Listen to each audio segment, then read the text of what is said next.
नमस्कार दोस्तों, आप सभी का हार्दिक स्वागत है क्रैकेक्स ऑफिशियल यूट्यूब चैनल पर, जहां आपको रोजाना मिलती है सरकारी नौकरियों से जुड़ी सबसे ताज़ा और सटीक जानकारी। और जैसा कि आप लोगों को पता होगा, मैंने आपको बताया था कि आरआरबी एक काफी बड़ी भर्ती निकालने वाला है और उसके ऊपर मैंने वीडियो भी बनाई थी। साथ ही साथ आपको शॉर्ट नोटिस भी दिखाया था। अगर आप रेगुलर वीडियो देखते हो तो आपको पता होगा। और बाकी खुशखबरी की बात यह है कि आरआरबी ने एक और नई गवर्नमेंट जॉब निकाल दी है। और अच्छी बात यह है कि इसके आवेदन की शुरुआत भी हो चुकी है। एक और परमानेंट गवर्नमेंट जॉब यहाँ पे आरआरबी ने निकाल दी है, जिसके अंदर 12वीं पास से लेके पोस्ट ग्रेजुएट तक सबके पास मौका है। काफी अच्छी अच्छी पोस्टें, और ना तो जॉब लोकेशन की दिक्कत है और ना ही एग्जाम सेंटर की। सभी जॉब लोकेशन सभी एग्जाम सेंटर में आपको दिखाऊंगा, ताकि कोई भी कंफ्यूजन ना हो। साथ ही में अप्लाई कैसे करना है वो भी मैं आपको सिखाऊंगा। सिलेक्शन कैसे हो रहा है वो भी मैं आपको बताऊंगा। किस बुक से आप तैयारी कर सकते हो ये भी आपको बताया जाएगा। आप बस वीडियो को आराम से देखते जाओ। और जो मेरे को पहली बार देख रहे हैं, उन्हें मैं बता दूं, मैं डेली आपको 2 गवर्नमेंट जॉब बताता हूं। हर रोज 2 नई गवर्नमेंट जॉब। पहली वैकेंसी मैं आपको सुबह 10 बजे बताता हूं। वहीं पर बात करें दूसरे गवर्नमेंट जॉब की, तो ये मैं आपको बताता हूं रोजाना दोपहर 4 बजे क्रैकेक्स ऑफिशियल यूट्यूब चैनल पर, जो कि अभी आप देख भी रहे हो। तो सिर्फ देखना नहीं है, सब्सक्राइब करो, बेल आइकन दबाओ, ऑल के ऑप्शन पर टिक करो, ताकि जैसे ही मैं वीडियो डालूं तुरंत आप पे नोटिफिकेशन आए और सबसे पहले आप ही मेरे वीडियोस को देख पाओ। तो सब्सक्राइब कर लेना भूलना मत। बाकी चलिए बात करते हैं आज के गवर्नमेंट जॉब की। तो भाई, जैसा कि अभी अभी मैंने आपको बताया, आज की वैकेंसी निकाली है रेलवे ने। और अगर विभाग की बात करें तो इसका पूरा नाम है आरआरबी, यानी रेलवे रिक्रूटमेंट बोर्ड। यही वैकेंसी निकालता है। बात करें यहाँ पे इंपॉर्टेंट डेट्स की, तो वैकेंसी एकदम लेटेस्ट है। इसके जो आवेदन है, इसकी शुरुआत हुई है 30 दिसंबर से, एंड जो फॉर्म भरने की लास्ट डेट है वो है 29 जनवरी। तो अच्छा खासा टाइम है, आराम से फॉर्म को भर सकते हो। कोई जल्दबाजी आपको नहीं करनी है। बात करें यहाँ पे टोटल पोस्टों की, तो यहाँ पे सारी सीटों को मिला के 311 सीटें। एंड बात करें एग्जाम की, तो एग्जाम की डेट फिलहाल यहाँ पे अनाउंस नहीं हुई है। हालांकि वैकेंसी आई है, आवेदन हो रहे हैं, तो एग्जाम भी होगा। एग्जाम डेट की चिंता मत करो, आप फोकस करो अपनी तैयारी पर। एग्जाम तो हो ही जाना है। बाकी चलिए आगे बढ़ते हैं और एलिजिबिलिटी की बात करते हैं। देखो, यहाँ पे आपकी एलिजिबिलिटी यानी क्वालिफिकेशन डिपेंड करती है कि आप अप्लाई किस पोस्ट के लिए कर रहे हो, क्योंकि सबकी अलग है और मैं आपको एकदम डिटेल में समझाने वाला हूं, ताकि कोई भी कंफ्यूजन ना हो। तो पहली पोस्ट जिसकी हम बात करेंगे उसका नाम है लैब असिस्टेंट ग्रेड 3। इसकी क्या क्वालिफिकेशन है, इसमें कौन अप्लाई कर सकता है? देखो, यहाँ पे अगर आप 12वीं पास हो साइंस से, और उसमें भी आपने फिजिक्स और केमिस्ट्री सब्जेक्ट पढ़ा होना चाहिए। ये 2 सब्जेक्ट आपके पास होने चाहिए। फिर आपने चाहे मैथ पढ़ी हो ना पढ़ी हो, फर्क नहीं पड़ता। आपने बायोलॉजी पढ़ी है या क्या पढ़ी है, फर्क नहीं पड़ता। आपने फिजिक्स और केमिस्ट्री पढ़ी होनी चाहिए। तो आप यहाँ पे लैब असिस्टेंट ग्रेड 3 के लिए अप्लाई कर सकते हो। पहली पोस्ट तो हो गई है। अब बात करते हैं दूसरी पोस्ट की, जिसका नाम है स्टडी एंड वेलफेयर इंस्पेक्टर। इसमें कौन अप्लाई कर सकता है? तो देखो, यहाँ पे एक तो आप ग्रेजुएट होने चाहिए, ये सबसे पहली कंडीशन है। दूसरी कंडीशन ये है कि आपने लेबर लॉज में डिप्लोमा करा होना चाहिए। अगर आपने डिप्लोमा नहीं करा, उसकी बजाय आपने एलएलबी करा है, और आपके एलएलबी में लेबर लॉज सब्जेक्ट था, तो भी आप अप्लाई कर सकते हो। या मान लो आपने ये भी नहीं करा, आपने एमबीए करा है एचआर में, तो भी आप इसमें अप्लाई कर सकते हो। ग्रेजुएशन के साथ साथ इन तीनों में से कोई भी एक कंडीशन अगर आप फुलफिल करते हो, तो आप इस वैकेंसी में अप्लाई कर सकते हो। आई थिंक समझ आपको आ गया होगा। बाकी बात करते हैं पे की, तो यहाँ पे 12वीं पास वाली जो पोस्ट है उसका पे है एज पर लेवल 2। और लेवल 2 का मतलब होता है लगभग इतना, लगभग 38। वहीं पे बात करें इंस्पेक्टर वाली पोस्ट की, तो इसका है लेवल 6 के अकॉर्डिंग, और लेवल 6 का मतलब होता है लगभग इतना, यानी एकदम जबरदस्त। बाकी चलिए आगे बढ़ते हैं और एक और पोस्ट के बारे में जानते हैं। नेक्स्ट जो पोस्ट मैं आपको बताने वाला हूं, इसका नाम है जूनियर ट्रांसलेट हिंदी। अब इसमें कौन अप्लाई कर सकता है? देखो, यहाँ पे आपने मास्टर डिग्री करी होनी चाहिए हिंदी में या फिर इंग्लिश में, तो आप अप्लाई कर सकते हो। या मान लो आपने हिंदी या इंग्लिश में मास्टर डिग्री नहीं करी, लेकिन मास्टर डिग्री करी है इनके अलावा किसी और में, तो भी आप अप्लाई कर सकते हो। बट आपके पास हिंदी और इंग्लिश एज अ सब्जेक्ट होने चाहिए। आपकी जो मास्टर डिग्री है उस दौरान आपने हिंदी और इंग्लिश को एज अ सब्जेक्ट पढ़ा है, तो भी आप अप्लाई कर सकते हो। लेकिन सिर्फ इतने से काम नहीं बनेगा, ये तो होना ही चाहिए। प्लस आपने डिप्लोमा करा होना चाहिए ट्रांसलेशन में। आपको इंग्लिश से हिंदी ट्रांसलेट करनी आती हो, हिंदी को इंग्लिश में ट्रांसलेट करना आता हो, ये जरूरी है।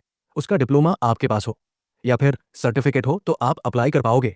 दोबारा से मैं समझा दे रहा हूं, अगर आपने मास्टर डिग्री करी है इंग्लिश या हिंदी में, तब तो कोई दिक्कत ही नहीं है, आप डायरेक्ट अप्लाई कर सकते हो। लेकिन अगर आपने किसी और चीज में करी है, तो यहाँ पे डिप्लोमा या सर्टिफिकेट मांगा गया है ट्रांसलेशन का। आ गई बात समझ।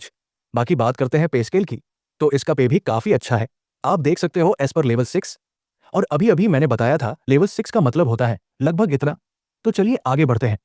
अब नेक्स्ट बात करते हैं सिलेक्शन प्रोसेस की। यहाँ पे सबसे अच्छी बात है कि सिलेक्शन लेने के लिए आपको एक सिंगल एग्जाम क्वालिफाई करना है। यहाँ पे आपका होने वाला है सीबीटी एग्जाम, जिसके अंदर एमसीक्यू टाइप के क्वेश्चन आपसे पूछे जाएंगे। बात करें अगर सिलेबस की एग्जाम पैटर्न की, तो देखो यहाँ पे 50 क्वेश्चन आते हैं आपके प्रोफेशनल एबिलिटी से। इसका मतलब क्या है ये मैं आपको समझाऊंगा। बाकी 15 आते हैं जीके से, 15 आते हैं रीजनिंग से, 10 आते हैं मैथ से और 10 आते हैं जनरल साइंस से। अगर सबको आप प्लस करो तो हो जाएंगे 100 क्वेश्चन। यानी 100 क्वेश्चन आपसे पूछे जाते हैं। 100 ही मार्क्स की परीक्षा होती है, यानी कि आपका हर एक क्वेश्चन एक ही मार्क का रहता है। और नेगेटिव मार्किंग भी होती है 1/3 की, यानी 0.33 की। तो आपको वही क्वेश्चन करने हैं जो कंफर्म आपको आते हो। बाकी टाइम की बात करें तो 90 मिनट्स का टाइम आपको यहाँ पे दिया जाता है। बाकी चलिए अब मैं आपको बताता हूँ कि प्रोफेशनल एबिलिटी का मतलब क्या है और ये 50 क्वेश्चन किससे पूछे जाते हैं। तो देखो इसका मतलब यह है कि जिस पोस्ट के लिए आप अप्लाई कर रहे हो उसी से रिलेटेड 50 क्वेश्चन पूछे जाएंगे। जो जिस पोस्ट के लिए अप्लाई कर रहा है उसी से रिलेटेड, तो एग्जाम क्वालिफाई करना आपके लिए आसान ही होगा। मान लो मैंने मास्टर डिग्री करी हो इंग्लिश में, तो भाई उसी से क्वेश्चन पूछे जाएंगे तो मैं आराम से कर लूंगा। 50 क्वेश्चन तो मेरे लिए इजी है ना। तो इसलिए यहाँ पे एग्जाम क्वालिफाई करना भी आपको काफी इजी पड़ने वाला है। और बाकी अगर आपको और डिटेल में सिलेबस देखना हो कि भाई 50 क्वेश्चन तो आएंगे बट किस टॉपिक से आएंगे मुझे ये भी जानना है, तो आप क्या करना, आप नोटिफिकेशन के पेज नंबर 53 पे जाना। 53 से लेकर 60 तक आप पढ़ लेना, आपको एक एक टॉपिक का नाम पता चल जाएगा। बाकी नोटिफिकेशन आपको कैसे मिलेगा ये मैं आपको आगे बताऊंगा, चिंता मत करो। बाकी बात करते हैं कि आप इसकी तैयारी कहाँ से करोगे। तो देखो आप वीडियो डिस्क्रिप्शन में जाओ, वीडियो के डिस्क्रिप्शन में बुक्स का लिंक मैंने आपको दे दिया है और उन बुक्स से आप इस गवर्नमेंट जॉब की तैयारी आराम से कर सकते हो। तो चलिए अब आगे बढ़ते हैं।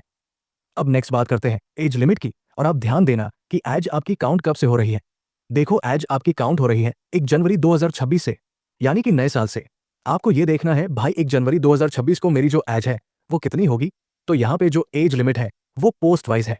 अगर आप 12 एथ पास वाली पोस्ट में अप्लाई कर रहे हो तो आपकी एज लिमिट है 18 से 30 साल। लेकिन 12 एथ को छोड़ के अगर आप किसी और पोस्ट में अप्लाई कर रहे हो तो आपकी एज लिमिट है 33 ईयर्स। इसके अलावा जो बच्चे यहाँ पे रिजर्व कैटेगरी में आते हैं उन्हें मिलेगा अलग से रिलैक्सेशन। आपको पता होगा किसे कितना मिलता है, लेकिन फिर भी मैं आपको बता देता हूँ। देखो एज रिलैक्सेशन की जहां तक बात है तो यहाँ पे SC ST को मिलता है पूरे 5 साल का, वहीं पे OBC को मिलता है 3 साल का। जो फिजिकली हैंडीकैप्ड है जनरल में आते हैं उन्हें मिलता है 10 ईयर, SC ST को 15 और OBC को 13। और अगर आप एक सर्विसमैन हो तो आपको service year plus extra 3 year का रिलैक्सेशन। तो रिलैक्सेशन डिपेंड करता है आपकी कैटेगरी के ऊपर। बाकी चलिए इससे आगे बढ़ते हैं। अब नेक्स्ट बात करते हैं एप्लीकेशन फी की और रिफंड की भी बात करेंगे। तो देखो यहाँ पे अप्लाई करते टाइम जो फीस लगती है वो मैं आपको बता रहा हूँ पहले। यहाँ पे जनरल, OBC और EWS की होती है 500, वहीं पे SC ST PWD और EBC इनकी होती है 250। इसके अलावा अगर आप फीमेल हो किसी भी कैटेगरी की सभी फीमेल की फीस 250 है, ट्रांसजेंडर की भी और ESM यानी एक सर्विसमैन की भी। अब बात करते हैं रिफंड की। देखो अगर आप इस वैकेंसी में अप्लाई करते हो और एग्जाम देने जाते हो तो यहाँ पे रिफंड मिलता है। एग्जाम क्वालिफाई हो ना हो वो अलग मैटर है, उससे फर्क नहीं पड़ता। एग्जाम अगर आप अटेम्प्ट करते हो तो बस आपको रिफंड मिल सकता है। ये नोटिफिकेशन में लिखा हुआ है। यहाँ पे 500 में से मिलता है 400 और यहाँ पे 250 का 250। ये सब बातें मैं आपको नोटिफिकेशन से ही बता रहा हूँ, आप खुद भी पढ़ लेना। बाकी चलिए आगे बढ़ते हैं और इसमें अप्लाई कैसे करना है वो सीखते हैं। तो देखो इस वैकेंसी में अप्लाई करना बहुत आसान है, आप खुद से कर सकते हो, किसी पर डिपेंड होने की जरूरत नहीं है। तो अप्लाई करने के लिए सबसे पहले आपको हमारे टेलीग्राम ग्रुप पर आना होगा, जहां पर आपको नौकरी का नोटिफिकेशन और अप्लाई लिंक मिल जाएगा। बात करें यहाँ पे जॉब लोकेशन की तो काफी सारी जॉब लोकेशन है जितनी स्क्रीन पे आपको दिख रही है। ये सब की सब आपकी जॉब लोकेशन भी है और एग्जाम सेंटर भी इन सभी जगहों पर आपको मिलने वाले हैं। तो भारत के किसी भी राज्य से आप अप्लाई कर सकते हो, रोका किसी को नहीं है। तो काफी बच्चों को इस रेलवे की वैकेंसी के बारे में नहीं पता, सबको वही पता है जो आने वाली है, जो आ गई है उसके बारे में नहीं पता। इसलिए आप इस वीडियो को अपने दोस्तों, भाई बहनों सबके साथ शेयर करो और उन्हें बता दो कि भाई RRB ने लेटेस्ट गवर्नमेंट जॉब निकाल दी है। बाकी मिलते हैं नेक्स्ट वीडियो में फिर एक नई गवर्नमेंट जॉब के साथ। एंड तब तक के लिए जय हिंद, वंदे मातरम।